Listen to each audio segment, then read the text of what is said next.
या देवी सर्वभूतेषु मां चंद्र घंटा रूपेण संस्था नमस्तस्यै नमस्तस्यै नमस्तस्यै नमो नमः। नमस्कार, हमारे खास कार्यक्रम में आप सभी का स्वागत है। आपके साथ मैं हूं प्रशंसा। आप सभी को नवरात्रि की बहुत बहुत शुभकामनाएं। शक्ति की आराधना का पर्व नवरात्रि पूरे देश में श्रद्धा के साथ मनाया जा रहा है। नवरात्रि के तीसरे दिन शक्ति के तीसरे स्वरूप मां चंद्र घंटा की पूजा आराधना की जाती है। मान्यता है कि मां चंद्र घंटा की पूजा और भक्ति करने से आध्यात्मिक शक्ति मिलती है, साथ ही हर मनोकामना पूर्ण होती है। जो भक्त मां की आराधना सच्चे मन और श्रद्धा से करते हैं, उस पर माता रानी की कृपा हमेशा बनी रहती है। आज के दिन शक्ति स्वरूप मां चंद्र घंटा को कैसे प्रसन्न करें, क्या कुछ पूजा विधि है, ये बताने के लिए हमारे साथ स्टूडियो में मौजूद हैं पंडित विष्णु राजौरिया जी। पंडित जी, बहुत स्वागत है आपका स्टूडियो में। नमस्कार। तो जिस तरीके से तीसरे दिन मां चंद्र घंटा की पूजा अर्चना की जाती है, सबसे पहले पंडित जी जानना चाहेंगे और हमारे दर्शकों को बताइए कि माता रानी का क्या स्वरूप है, क्या महिमा है उनकी। माता चंद्र घंटा विशाल देह की हैं, 10 भुजाओं को धारण करती हैं। उनके सभी हाथों में शस्त्र अस्त्र हैं और एक हाथ में उनका विशाल घंटा भी है। इस घंटा नाद करने से वे असुरों का दमन करती हैं। तो ऐसी कृपामयी देवी जो असुरों का नाश करने वाली हैं, आराधक या साधक के हृदय के अंदर विराजमान जब हो जाती हैं तो उसकी 10 इंद्रियां उसके वशीभूत हो जाती हैं, बस में आ जाती हैं, तो वह पक्का साधक बन जाता है। चंद्रघंटा देवी की आराधना करने वाला साधक अपनी इंद्रियों को बस में कर सकता है। यह सरल भाषा में उनकी आराधना का फल है। तो अतः चंद्रघंटा देवी का स्वरूप विशाल है, 10 उनकी भुजाएं हैं। जैसा कि मैंने कहा, उनके एक हाथ में घंटा है और सिंह के ऊपर सवार हैं। रक्त वस्त्र वो धारण किए हुए हैं। चंद्रघंटा देवी अत्यंत कृपामयी हैं। इनकी आराधना करने से मनुष्य मोह माया से मुक्त हो जाता है। बिल्कुल, आपने जिस तरीके से बताया पंडित जी कि हमेशा उनकी जिस तरीके से भक्ति भाव से पूजा अर्चना अगर की जाए, विशेष तौर पर नवरात्रि पर, तो उनकी कृपा जरूर भक्तों पर होती है। पंडित जी, आपसे ये भी समझना चाहेंगे कि चैत्र नवरात्रि के तीसरे दिन मां चंद्र घंटा की पूजा अर्चना किस तरीके से की जाए, पूजा विधि क्या होनी चाहिए? देखिए, हमारे शास्त्रों में 3 प्रकार की विधियों का उल्लेख है। पहली विधि है जो सबसे सरल है, घरों में जो साधन उपलब्ध रहते हैं सनातन धर्मावलंबियों के, उनके अनुसार वह पंचोपचार विधि है। पंचोपचार विधि में विग्रह को स्नान कराना और गंध अक्षत पुष्प धूप दीप अर्पित करके भोग लगाना। इस तरह से पंचोपचार विधि घर के साधनों से संपन्न हो जाती है। पंचोपचार विधि से भी भगवती की आराधना करने से भगवती शीघ्र प्रसन्न हो जाती हैं। अब इससे बड़ी विधि जो होती है वो है षोडशोपचार विधि, जो हमारे जन सामान्य में सामान्य तौर पर अपनाई जाती है और विद्वान लोग षोडशोपचार विधि से ही भगवती का या अन्य देवी देवताओं की अर्चना करते हैं। तो षोडशोपचार विधि इस प्रकार से है। पहले भी हमने इसका उल्लेख किया है जी। कि शुद्ध पवित्र स्थान पर स्वच्छ वस्त्र बिछाकर वहाँ पर भगवती को स्थापित करें, गणेश गौरी को स्थापित करें और वरुण देवता को स्थान दें। साथ ही वहाँ पर दीप प्रज्वलित करें। पूजा का दीप जो होता है, जो नित्य पूजा में लगाया जाता है, वो घी का ही होना चाहिए। अखंड दीप में घी का दीपक होने की बाध्यता नहीं है, उसमें तेल का भी हो सकता है और घी का भी हो सकता है। लेकिन नित्य पूजा का दीप जो है वो घृत दीप ही प्रशस्त है। बिल्कुल पंडित अब जी, इनको लगाने के बाद सबसे पहले आपने विधि की चर्चा की है, तो गणेश गौरी की अर्चना करने से ही किसी पूजन का शुभारंभ होता है। गणेश गौरी की अर्चना करें, फिर वरुण देवता की पूजा करें, क्योंकि तीसरा दिन है। पहले से स्थापित जो देवता हैं उनकी पूजन अर्चन करना परम आवश्यक है। गणेश जी की पूजन भी, गणेश अंबिका की पूजन भी षोडशोपचार विधि से की जाए, वरुण देवता की पूजन भी षोडशोपचार विधि से की जाए। तत्पश्चात भगवती चंद्र घंटा की पूजन प्रारंभ होगी। सबसे पहले उनका आवाहन करें, ध्यान करें, फिर पाद्य, अर्घ, आचमन और मधुपर्क के उपरांत स्नान कराएं। स्नान के उपरांत पुनः शुद्धोदक स्नान, गंगा जल से स्नान कराकर स्वच्छ वस्त्र से उनका पहुँच कर उनको साफ करके फिर पुनः उनको वस्त्राभूषण धारण कराएं। रक्त चंदन उनके मस्तक पर लगाएं, अक्षत लगाएं और जाय सोन के पुष्प की माला, कनेर के पुष्प की माला अथवा कमल पुष्प, कमल गटा जो होता है उससे बीच से जो तालाब में कमल पुष्प उत्पन्न होते हैं, तो नील कमल सबसे अधिक प्रिय होता है चंद्रघंटा देवी को, तो वह पुष्प यथासंभव अर्पित करें। कुंकुम, अक्षत, सिंदूर, अबीर, गुलाल अर्पित करने के बाद सुगंधित इत्र भगवती को लगाएं। धूप दीप अर्पित करने के उपरांत हस्त प्रक्षालन करें और नैवेद्य, घर में बना हुआ नैवेद्य भगवती को अर्पित करें। इसमें गुड़ से बना हुआ पुआ चंद्रघंटा को अत्यंत प्रिय है, तो गुड़ के और आटे से बना हुआ शुद्ध घी का पुआ भगवती को अर्पित करें। आचमन कराकर तांबूल, सुगंधित तांबूल लगाएं। ऋतुफल अनार अर्पित करें। द्रव्य दक्षिणा अर्पित करके भगवती की आरती करें और संकीर्तन करें। तो नृत्य, गायन और वादन के साथ भगवती की आरती करें, सामूहिक रूप से पूरे परिवार को एकत्र करके। आरती के उपरांत पुष्पांजलि करके प्रदक्षिणा करें। इस तरह से यह षोडशोपचार विधि संपन्न हो जाती है।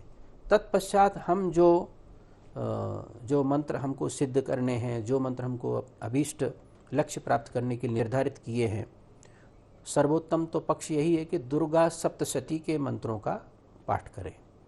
इस तरह से भगवती की पूजा अर्चना करने की विधि है। इस प्रकार विधि पूर्वक करने से साधक को सिद्धि प्राप्त होती है और अपने लक्ष्य की प्राप्ति होती है। जो कामना उन्होंने अपने हृदय में कर रखी है उसकी भी पूर्ति होती है। बिल्कुल पंडित जी, आपने पूरी पूजा विधि बताई हमारे दर्शकों को। पंडित जी, नवरात्रि में हम देखते हैं कि उपवास रखने का विशेष महत्व होता है। कुछ लोग रखते भी हैं, कुछ लोग नहीं भी रख पाते कामकाज के चलते और अन्य कारणों के चलते। तो जो लोग उपवास रखते हैं, आप उनके लिए क्या बताना चाहेंगे और व्रत का पालन कैसे करें ऐसे लोग? देखिए, व्रतोपवास करना हमारे भारतीय संस्कृति की बड़ी प्राचीन परंपरा है। व्रत उपवास करने से व्यक्ति संकल्पवान बनता है, संकल्प शक्ति जागृत होती है, साथ ही वह स्वस्थ रहता है। देखने में आपको दुर्बल दिखेगा लेकिन मजबूत रहेगा, संकल्प शक्ति से भरा हुआ रहेगा और स्वस्थ रहेगा, क्योंकि अन्न से ही रोग उत्पन्न होते हैं। तो इसलिए हमेशा हमारे यहाँ व्रतोपवास का अत्यधिक महत्व है कि बीच में वर्ष में 4 नवरात्र होते हैं। जो साधक चारों नवरात्र में व्रतोपवास करता है वह वर्ष पर्यंत कभी रुग्ण नहीं होता, बीमार नहीं होता, उसको किसी प्रकार की बीमार नहीं होती। ना उसके हार्ट में ब्लॉकेज आते हैं, ना उसका लीवर किडनी खराब होते हैं। संतुलित आहार लीजिए और व्रतोपवास करके जो एक दिन का लंघन होता है, हमारे स्नायु उसमें उनको विश्राम मिल जाता है, मजबूत हो जाते हैं और संकल्प शक्ति पैदा होती है, ऊर्जा उत्पन्न होती है, हमारे अंदर शक्ति का संचय होता है। तो व्रतोपवास करना अत्यंत महत्वपूर्ण होता है। व्रत का पारायण करते समय जब कोई व्यक्ति लगातार 24 घंटे या पूरी दिन निराहार रहता है, केवल जल का सेवन करता है, तो उसके स्नायु को विश्राम मिलता है। और अगले दिन जब व्रत का पारायण करते हैं तो हल्के आहार से ही व्रत का पारायण करना चाहिए, तभी वो व्रत का पूर्ण फल उसको, शरीर को भी और मन को भी प्राप्त होता है और इंद्रियां सशक्त होती हैं। और विशेष रूप से चंद्रघंटा तो 10 भुजाओं वाली हैं, तो 10 इंद्रियां साधक की सशक्त हो जाती हैं। यह व्रत उपवास का बड़ा ही श्रेष्ठ फल प्राप्त होता है। बिल्कुल पंडित जी, नवरात्रि में कहते हैं कि कई चीज़ों का ध्यान रखना होता है, खान पीन से लेके कई नियमों का भी पालन करना होता है। तो दर्शकों को क्या अहम जानकारी आप देना चाहेंगे? देखिए, हमेशा सात्विक मान्य है। सात्विक ही रहना चाहिए, तभी वो अपने जीवन में पूरे सात्विकता से, धर्म आचरण से, अपने कार्यों से, अपनी गतिविधि से मोक्ष प्राप्त कर सकते हैं। और जितना जीवन वो जिएंगे पूरा आनंद के साथ और सुखी संपन्न ऐश्वर्यशाली जीवन जी सकते हैं। तो सात्विक आहार तो पूजन और व्रतोपवास में परम आवश्यक है। कम से कम ऐसे मौक़ों पर, तीज त्योहारों पर निरंतर सात्विक आहार ही ग्रहण करना चाहिए। यह प्रत्येक सनातन धर्मावलंबी का विशेष धर्म है। और पंडित जी कहते हैं कि नवरात्रि में दान करने का भी काफी ज्यादा महत्व होता है। जरूरतमंदों को, ब्राह्मणों को दान करना चाहिए। नवरात्रि में किन चीजों का दान करना चाहिए, ब्राह्मणों को या फिर जरूरतमंद गरीब लोगों को? देखिए, दान का हमारे सनातन धर्म के बहुत महत्वपूर्ण विषय है। यज्ञ और दान दोनों बहुत फल प्रदान करते हैं। दान हमेशा पात्र व्यक्ति को करना चाहिए। जो व्यक्ति दान का पात्र है उसी को दान करेंगे। वेद पाठी ब्राह्मण उसमें सर्वोत्तम पात्र होता है। दूसरा, दान जिसको आवश्यकता है ऐसे व्यक्ति को दान देना चाहिए जो उसका पूर्ण उपयोग कर सके। पता पड़ा कि आपने दान किया, उसने जाके बाजार में बेचा और बाद में ऐसी वस्तुओं का सेवन किया, नशा पत्ता किया, तो वो दान सब व्यर्थ चला जाता है। तो ऐसे व्यक्ति को दान करना चाहिए जो उसका सदुपयोग करे और उसका भरण पोषण हो सके। और विशेष रूप से जैसा कि आपने उल्लेख किया है, वेद पाठी ब्राह्मण, जो ब्राह्मण भगवान के विग्रह की सेवा में निरंतर लगे रहते हैं, प्रायः उनका आचरण शुद्ध होता है। ऐसे व्यक्तियों को दान करने से शुभ फल भी प्राप्त होता है। और जो ऐसे लोगों को दान कर देते हैं जो बाद में उसका दुरुपयोग करें, तो उस दान का फल भी व्यर्थ चला जाता है। इसलिए दान भी सोच समझकर करना चाहिए। बिल्कुल पंडित जी। और कहते हैं नवरात्रि में विशेष तौर पर मंदिरों में जाकर माता रानी को जल अर्पित करना चाहिए, पुष्प अर्पित करना चाहिए, उनकी पूजा अर्चना की जानी चाहिए। तो ये जो जल अर्पित किया जाता है माता रानी को, इसका क्या महत्व रहता है, इसके बारे में आप दर्शकों को बताइए। देखिए, ये पूजन की विधि है। देवियां मंदिरों में उनके विग्रह होते हैं, तो वहाँ पर श्रद्धालुगण पहुँचते हैं। विशेष रूप से माताएं बहनें प्रातः काल से ही वहाँ पर पहुँच जाती हैं और सब उनको स्नान कराती हैं। स्नान कराने के उपरांत केवल जल चढ़ाना ही नहीं, जल चढ़ाने का तात्पर्य है कि वो भगवती को स्नान करा रही हैं। स्नान के उपरांत उनको वस्त्राभूषण, चंदन, अक्षत, पुष्प, धूप, दीप, नैवेद्य भी अर्पित करती हैं। इस तरह से भी एक पूजा का विधि है। तो जो पंचोपचार विधि मैंने बताई थी कि सरल विधि यही कि कम से कम जल चढ़ाकर गंध, अक्षत, पुष्प उनको अर्पित कर देते हैं, तो पंचोपचार विधि उसकी पूर्ण हो जाती है। इसलिए जल चढ़ाने का विशेष परंपरा हमारे यहाँ बनी हुई है। विशेष रूप से शिव जी को और देवियों को, शीतला माता को। शिव परिवार में देवी भी आती हैं, गौरी भी आती हैं, तो शीतला माता को विशेष रूप से जल चढ़ाया जाता है, जो संतान की सुख समृद्धि के लिए, आरोग्य के लिए परम आवश्यक है। जल चढ़ाने से संतति की आयु बढ़ती है और आरोग्य बढ़ता है। बिल्कुल पंडित जी, हम देखते हैं आज के ज़माने में कई परेशानियां होती हैं लोगों को, और कहते हैं कि नवरात्रि का पावन पर्व जब चल रहा होता है तो कई शुभ काम भी किए जाते हैं और लोगों की परेशानियां भी दूर होती हैं। कई लोग यज्ञ कराते हैं, हवन कराते हैं, पूजा अर्चना विशेष तौर पर माता रानी की कराते हैं। ऐसे में धन से संबंधित कोई समस्या हो, स्वास्थ्य से संबंधित कोई समस्या हो, व्यापार में कोई समस्या आ रही हो, तो ऐसे लोगों को विशेष तौर पर आप क्या बताना चाहेंगे? देखिए, सनातन धर्म में हर प्रकार की व्यवस्था ऋषि मुनियों ने की है। अकेले दुर्गा सप्तशती में ही विभिन्न प्रकार के मंत्रों के द्वारा सभी प्रकार की व्याधियों के निवारण के उपाय बताए गए हैं। रोग है, उसके भी मंत्र हैं। रोगान शेषान पहंसी तुष्टा रुष्टा तु कामान सकलान भीष्ठान। इस मंत्र का अनुष्ठान करने से गंभीर से गंभीर रोगों का शमन हो जाता है। महामृत्युंजय के मंत्र से रोगों का शमन हो जाता है। तो हमारे यहाँ ग्रहों के उपचार से भी जिन ग्रहों के कारण रोग उत्पन्न हुआ है उसकी पहचान की जा सकती है उसके जन्मांग से। इस प्रकार के अनुष्ठान और नवरात्र पर्व में नवरात्र पर्व में कोई भी अनुष्ठान किया जाता है तो उसका कोटि गुना फल मिलता है, करोड़ गुना। इसलिए नवरात्र पर्व विशेष आराधना का, साधना का पर्व होता है। तो इस समय किए जाने वाले अनुष्ठान बहुत शीघ्र फलीभूत होते हैं। जैसे श्री वृद्धि के लिए कहा आपने, तो श्री वृद्धि के लिए महालक्ष्मी के अनुष्ठान किए जाते हैं, क्योंकि यह पर्व जो है महाकाली, महालक्ष्मी, महासरस्वती की साधना का पर्व नवरात्र पर्व होता है। ये अधिष्ठात्री देवी तो यही हैं और इन्हीं के विभिन्न स्वरूप हैं, जैसा कि आज चंद्रघंटा का स्वरूप है। तो लक्ष्मी जी की उपासना के लिए श्री सूक्त का पाठ किया जाता है। रुद्रयाम लोग तो संपुटित श्री सूक्त का पाठ करते हैं। अनेक प्रकार के स्तोत्र लक्ष्मी जी के हैं, उनका पाठ करते हैं। तो हिरण्यवर्णाम हरणीम सुवर्णरतस्रजाम चंद्राम हिरणमयीम लक्ष्मीम जात वेदोम आवह, यहाँ से लेकर पूरे 16 मंत्रों का जो श्री सूक्त है उसका पाठ श्रद्धालु कर सकते हैं और साधक उसको सीख सकते हैं, बहुत सुगमता से सीख सकते हैं। तो इनका पाठ करने से घर में श्री वृद्धि होती है।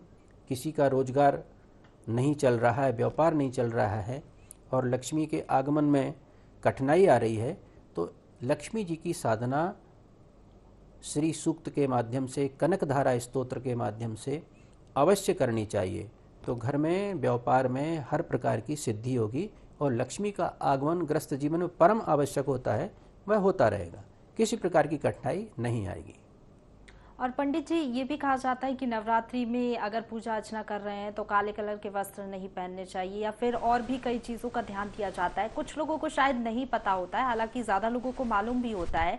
तो ऐसे लोगों के लिए आप क्या बताना चाहेंगे विशेष तौर पर? देखिए, हमारे यहाँ देवी देवताओं की प्रसन्नता के लिए पूरा पर्यावरण इस तरह से बनाया जाता है कि देवी देवता प्रसन्न हों।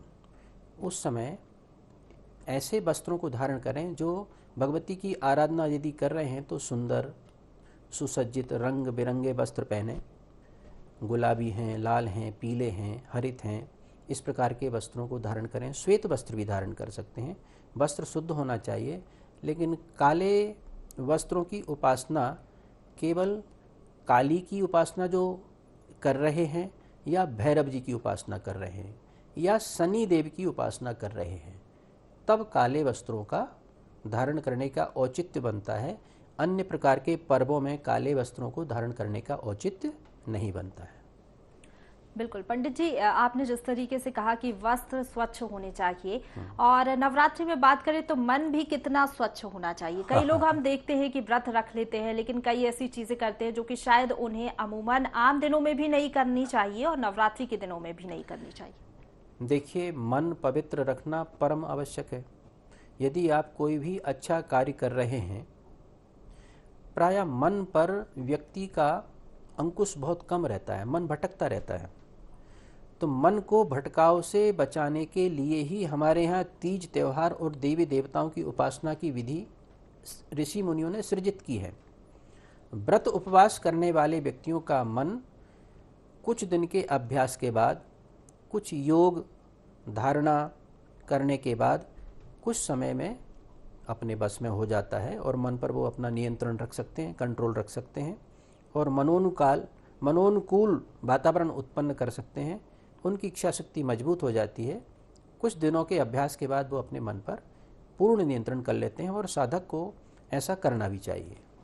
बिल्कुल पंडित जी, हम देखते हैं शादी नवरात्रि में कन्या भोज होता है। अब चैत्र नवरात्रि चल रही है, तो ऐसे में क्या कन्या भोज कराना चाहिए, कब कराना चाहिए? देखिए, नवरात्र में तो नित्य प्रति आप कन्या भोज करा सकते हैं। हमारे यहाँ कन्याओं को, जो कन्या जिसका रजो धर्म नहीं हुआ है, 9 वर्ष तक की कन्या, उनको देवी स्वरूप में माना जाता है और उनकी चरण वंदना करनी चाहिए, अर्चना करनी चाहिए। वैसे तो सभी देवियाँ शक्ति स्वरूपा होती हैं, हमारे यहाँ सनातन धर्म की मान्यता है। फिर भी कन्याओं का अर्चना पूजन करने से विशेष पुण्य की प्राप्ति होती है और उनकी सदैव रक्षा भी करनी चाहिए। देवियों की रक्षा करनी चाहिए। उनकी पूजन अर्चना करने से ही काम नहीं चलेगा। उनकी रक्षा, उनकी शिक्षा, उनकी दीक्षा और उनके जीवन यापन की व्यवस्था, सब पर पूरा ध्यान पूरे परिवारों को देना चाहिए। कि देवियाँ सशक्त रहेंगी तो परिवार श्री वृद्धि से भरपूर रहेगा।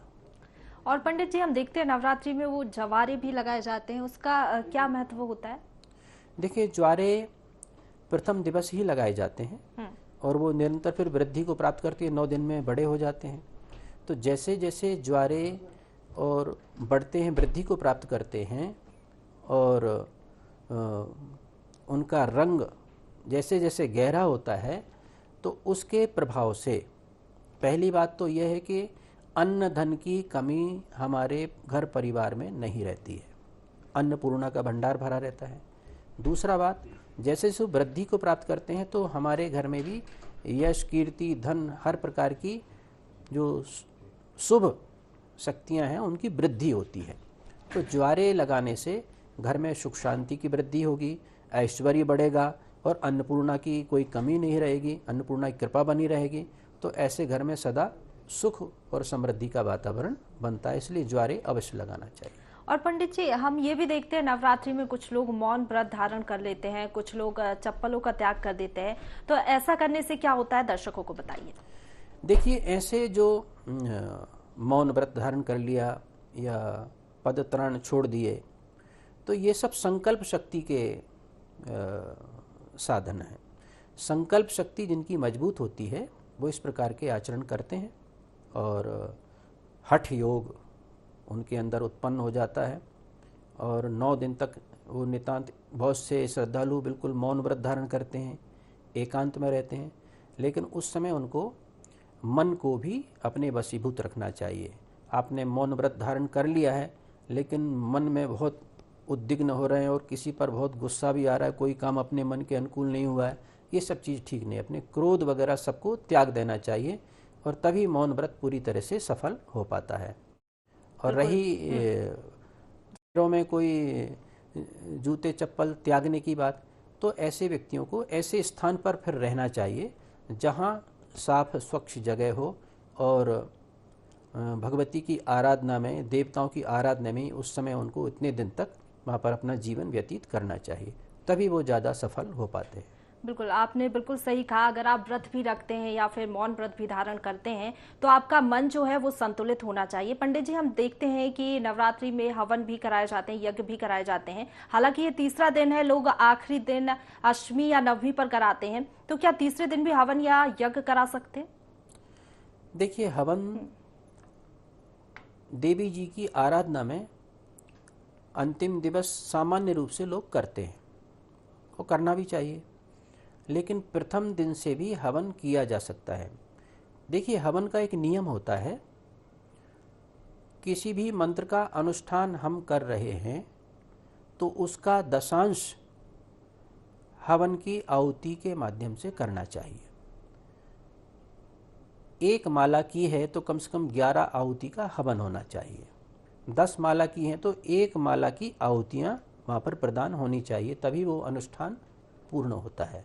इसी प्रकार से जब 9 दिन तक दुर्गा सप्तशती का पाठ होता है तो अंतिम दिवस एक पाठ दुर्गा सप्तशती का हवन के माध्यम से पूर्ण किया जाता है और आहुतियाँ प्रदान करती हैं, जिससे उस यज्ञ की, अनुष्ठान की पूर्णता होती है। तो हवन नित्य प्रति भी किया जा सकता है, किसी भी मंत्र का जो आपने साधन लिया है उसका किया जा सकता है और अंतिम दिवस भी हवन करके उस यज्ञ की पूर्णाहुति की जा सकती है। तो हवन करने से क्या, देवताओं को भोग की प्राप्ति हो जाती है, उनको भोग लग जाता है। जो कि देवता हमारे दृश्य नहीं हो रहे हैं और इस ब्रह्मांड में कहीं ना कहीं विचरण कर रहे हैं, उनको वो तृप्त हो जाते हैं और आशीर्वाद प्रदान करते हैं। और हवन के बाद ही फिर जो लौकिक है हमारे घर में पकवान बने उनका भोग लगता है और कन्या भोजन कराया जाता है, ब्राह्मण भोजन कराया जाता है और अन्य भंडारा प्रसादी सभी श्रद्धालुओं को वितरित किया जाता है। इससे यज्ञ की पूर्णाहुति होती है। बिल्कुल पंडित जी, आपने बहुत अहम जानकारी हमारे दर्शकों को दी। आपका बहुत शुक्रिया हमारे साथ जुड़ने के लिए और इतनी अहम जानकारी हमारे दर्शकों को देने के लिए। तो जिस तरीके से पंडित जी ने बताया कि अगर आप सच्चे भाव और श्रद्धा भक्ति से माता रानी की पूजा करते हैं तो उनकी कृपा सदैव आप पर बनी रहेगी। इसी के साथ हमारे खास कार्यक्रम में फिलहाल इतना ही। आप सभी को नवरात्रि की बहुत बहुत शुभकामनाएं। नमस्कार।